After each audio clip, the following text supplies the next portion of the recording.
বিরতির পর স্বাগত। আবারও রাস্তা সংস্কারের দাবিতে পথ অবরোধে সামিল হয়েছে এলাকাবাসীরা এবং এই পথ অবরোধের ফলে দীর্ঘ 4 ঘন্টা যান চলাচল স্তব্ধ হয়ে পড়ে। ঘটনাটি ঘটেছে আজ সকাল 10টা নাগাদ। দুপুর 2টো পর্যন্ত চলে এই অবরোধ।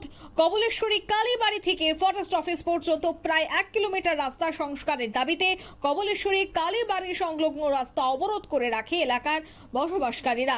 অবরোধকারীদের বক্তব্য, দীর্ঘ 25 থেকে 30 বছর ধরে যাতায়াতের এই রাস্তা মরণ ফাঁদে পরিণত হয়েছে।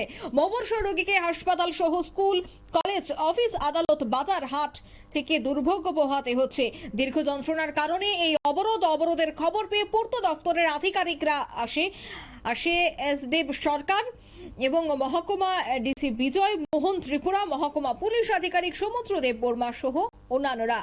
ডিসি বিজয় মোহন ত্রিপুরা অবরোধকারীদের আশ্বস্ত করেন আগামী 3 মাসের মধ্যেই রাস্তার টেন্ডার আহ্বান করে রাস্তার কাজ করা হবে। এই আশ্বাসের প্রেক্ষিতেই এলাকার জনগণ অবরোধ তুলে নেয়। তবে সে বিষয়ে সংশ্লিষ্টদের কি বক্তব্য শোনাচ্ছি।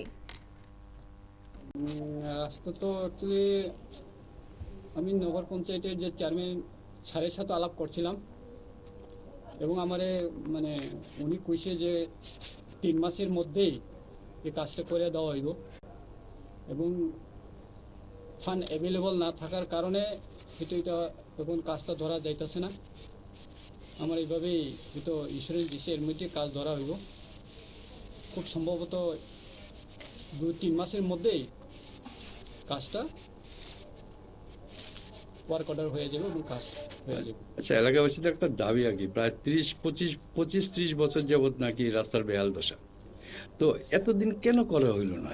এলাকাবাসী তো বারবার দাবি জানাইছে, কেন হইল না? আর আজকে অবরোধের পরিপ্রেক্ষিতে 3 মাস। আমার পক্ষে বলা সম্ভব নাই। দীর্ঘদিনের যে দাবি এই সম্বন্ধে তো আমার বলা, এই সম্বন্ধে তো আমার জানা নাই। আপনারা শুনলেন তাদের বক্তব্য।